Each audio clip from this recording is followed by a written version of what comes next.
looking at the film and a full day of practice today, our team was very disappointed after the loss and saddened by it, but also I think the best medicine now is to have a game that's one day earlier than what we normally play and be forced to get right back to work. I was impressed with their practice habits today and the resiliency and looking forward to getting back to work. And so that's the temperament and the mood that I saw today.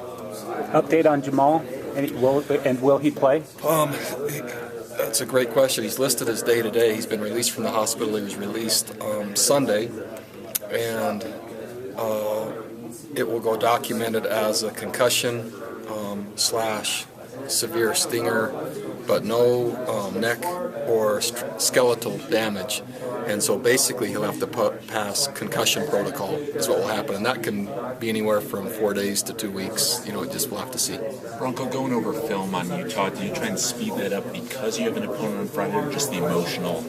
No, it was more the second because of the first because our opponent is coming up. So today's practice was a Tuesday practice, so we had to condense that game down to just the plays that had the most meaning, but then start on our next opponent because we're a day behind. And so I had an extended team meeting to go over where I thought we were currently as a program. Then I addressed some defensive things collectively, and then we were off and separate and kind of passed it. You mentioned coming in on previous Mondays trying to set the tone, set the mood. What was that like today?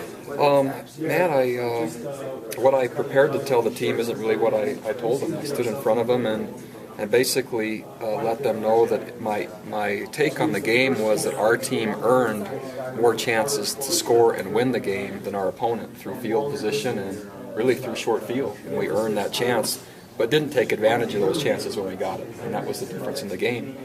And so I tried to highlight that versus what those opportunities would have looked like if they were successful, and project that going forward against a very tough schedule. So there's a dose of reality, of urgency of getting the execution to match the opportunity.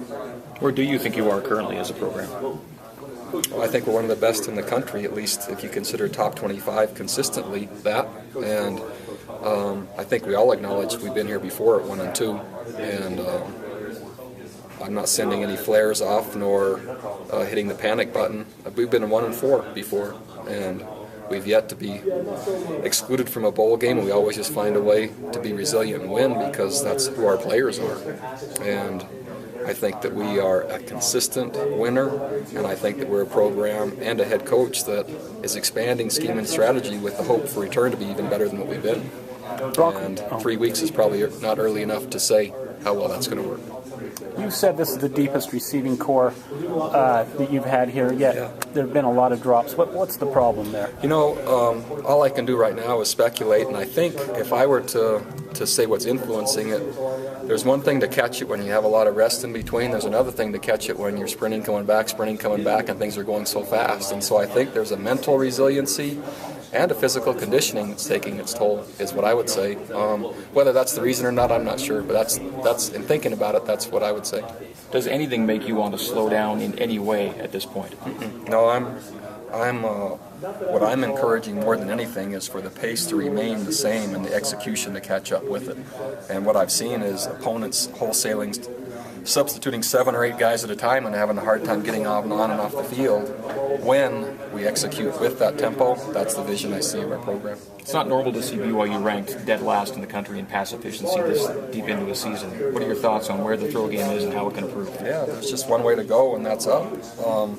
And our focus has been predominantly on being able to run the football and pass it in a complementary nature. Accuracy of throwing plus catching it consistently, I think, is just simply where it is, and that's what we need to improve. Bronco, what's your understanding on how officials are assigned for your home games from what conferences? I think there's a roulette wheel, and no, I'm just kidding. When we play a Pac-12 opponent, we have Pac-12 officials, is what I understand. When we don't have a Pac-12 opponent and it's a home game, we usually get our officials, which are Big 12 officials, even though we're not in the Big 12. Is that stipulated by the Pac-12? It is. I think they're the only conference in the country that has that agreement.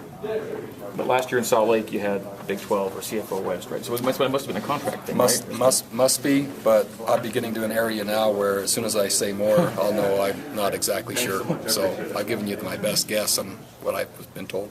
On the suspension, the school said 5 games. You said indefinitely. Is there a chance it would that your Sure. So I've given Spence pretty specific criteria that I'd like to see met at the end now of the university suspension. I didn't have a limit when I said that, but at the end of those 5 weeks, if he's met my criteria for him, then, man, I can't wait to have him back. If he hasn't, then it could be a little bit longer. I don't anticipate that, though. Okay? All right, thanks.